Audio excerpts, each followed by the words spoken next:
So what is up, y'all? Dubsmind here, and welcome to the game preview for the game against the Clippers, Warriors versus Clippers on October 28th. And I'm recording this on the day of. But yeah, let's just get right into it. So no Warriors news really.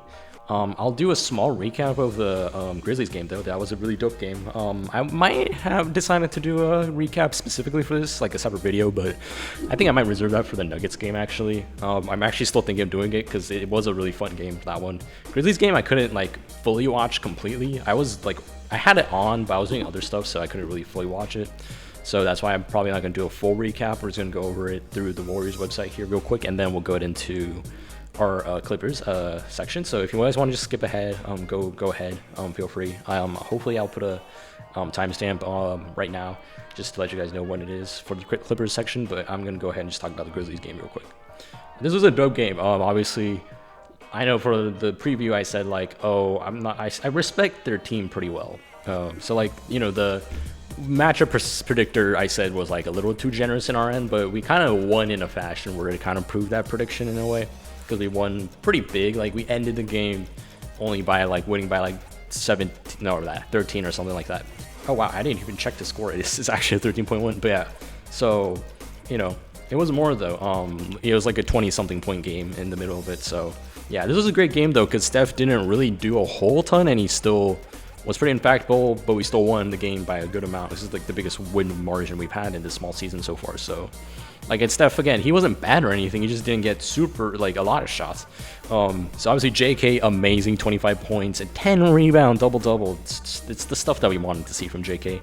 And like I said, or I don't think I said it, but JK was able to really feast just because, again, they didn't have Zach Keedy, they didn't have all their good bigs there. So the reason why the game was close is because they had their offense rolling pretty well too. So, you know, the thing is, JK just exploded for that game. You also had Brandon Pajemski. Pod's back, you know, he's looking much better. 20 points, 23. Moses 20. He was on fire in that third quarter. Was it third or was it fourth? I forgot. It was one of those, but I think it was third. And then Jimmy doing Jimmy things, you know. But for Ponce, though, that one shot at the end of like the game, close to the end of the game, where he like dribbled and just did like a step back over Ja, hit that three. Oh my God, that was like so good. It's just great seeing him play well, because again, he was struggling a bit to start off the season. Again, this was against a pretty good team in my opinion. So, you know, yeah. So Draymond Green's playmaking, he dished out 6 assists. He got you know, fouled out, but it was okay. You know, the thing is, it's crazy because the flagrant, first of all, I don't think that was a flagrant. I mean, it does meet the criteria of unnecessary contact, so I get why they called it a flagrant one. But like, he didn't even get Santiago Thumb in the neck area. It was a hard foul, no doubt about that. And he did drag him down a bit, but he was trying to hold on to him so he doesn't fall down as like fast. So, you know, it goes both ways. I'm not super mad that it was a flagrant. But yeah, that, like it says here, that actually helped us so much, especially since Aldama missed those 2 free throws that Draymond was just like mocking them. And that momentum, as you can see, fouled on a 3-point attempt, because it looked like it was so obvious. The Grizzlies were so desperate because they were like, they knew that they screwed up not making those free throws, and that was supposed to be the momentum shifter. And then they played some pretty bad transition defense off that missed free throw, and then yeah, Moody got fouled with the 3-pointer. He made an actual 3-pointer after that, yeah, and it was crazy. And yeah, bounce back bang by Pajemski. Had ties 26 points, 36% from the field, 4 of 13 on 3 points through 3 games, and he pretty much matched that scoring in this one game by scoring 23, 8 for 14, and making 5 of 7. So yeah, Pajemski stopped pressing and let the game come to him. It seems like took the message to heart. And yeah, that buzzer beater floater was also honestly really big, because they looked like they were about to like run away with it after we had a really early first quarter lead, and then they had the lead, but it seemed like it was kind of like maybe it was about to get out of reach, but then Pods made that buzzer beater to put it within 1, I think. So it was definitely clutch. Overall, great game. I mean, it looked like a really hype game. I couldn't be super hype about it just because I had other stuff going on during that time, but still, it was an amazing game. But yeah, anyways, now we're gonna head to the Clippers section. So we've got so we face off against the Clippers.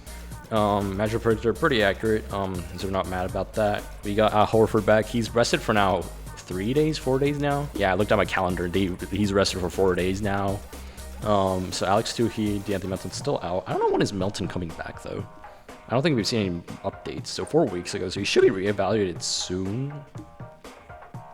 No, nothing. The fantasy men's basketball section actually has some updates, like better updates in here. So that's why I check there sometimes, but no update so far. But I mean, 4 weeks, that was a month ago, so it should probably be reevaluation time for him soon, hopefully. But for the Clippers, they don't have Bradley Beal, Kobe Sanders, right knee sprain. Let me just check Bradley Beal real quick. Back injury, and Jordan Miller. Okay, so ruled out for Tuesday. Okay, seems like Jordan Miller haven't played yet at all this season. Yeah, Kobe Sanders barely did too. So yeah, mainly only Bradley Beal is the person that really matters in terms of their injuries. So that's that. The thing is, I'll say they are 2-1, but it's not looking the best for them because again, I know we lost against the Trailblazers, so I can't talk too big. But also, like again, we were on the back-to-back. They had a full day off, and you know it was a pretty close game for them. And then I mean, they won against the Suns, but like, dude, it's the Suns. So. Again, that Utah Jazz game, man, is kind of wild. So again, I wouldn't fully trust this team if I'm a fan trying to see what team is going to be good this season. Just because their roster is old compared to us, especially. So you know, it is what it is. But we'll get their roster.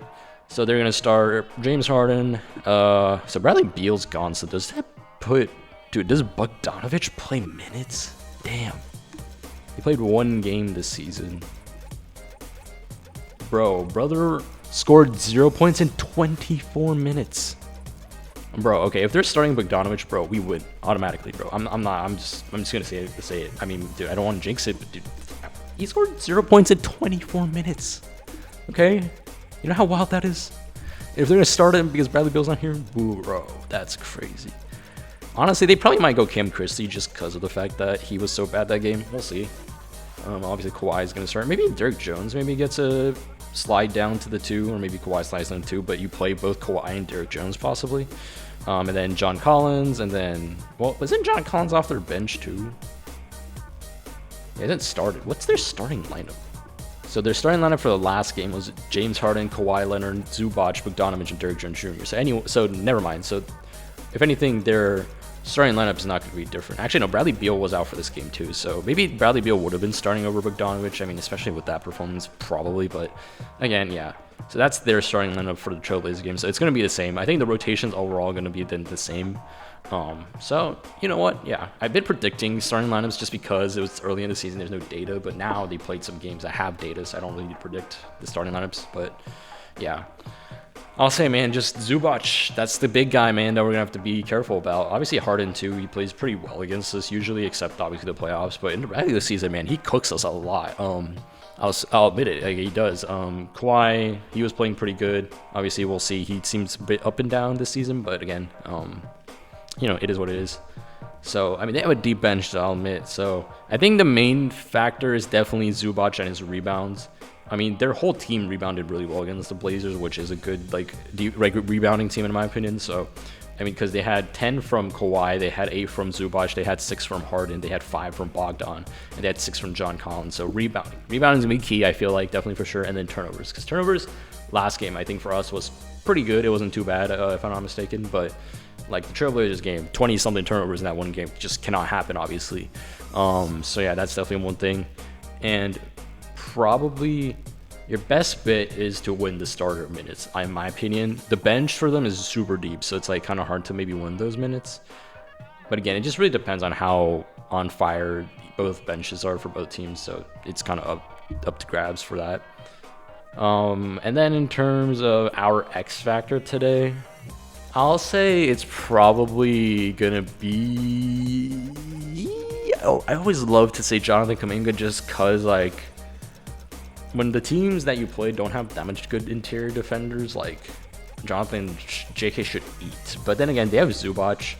But also, like, that's it. I mean, Brook is solid, I guess. John Collins, not really an interior defender, if anything. It's probably his better defensive side of the ball instead of perimeter, maybe. But I don't know. I haven't watched much John Collins recently, so I'll say I'll keep away JK for this game for now, just because again Zubac is there. So I'll probably say Steph, maybe, just because I know it's kind of hard to say Steph as an X factor because he is like the best player on the team, but just like he played pretty chill last game, you know, didn't shoot a whole ton, but was still efficient. How much gas in the tank does he have left over to play today? I think that's the big part. because I feel like to win against the Clippers, you're gonna have to match your scoring. They score a lot. They have a lot of good scorers. They don't play a whole lot of like good defenders. They have lent Kawhi, but he's injury riddled, so he's probably not as good defensively as he used to be. And then you also have like Zubac, and then Brook is solid. So they have solid defenders, and Chris Dunn has done a good job and stuff, especially during last season. So that's one thing. That's good defense for them too. But again, I think it's more so on the offensive side. They have a lot of offensive weapons, so trying to outscore them is going to be important. Obviously, having good defense is not going to be bad. Obviously, like having that's going to help a lot. But I think overall, like doing the offensive stuff better too is going to be super important. But I think that's it for today. Yeah, just Steph. I think just how much gas does he have left in the tank? Maybe I'll say all the vets, because again it's a back-to-back.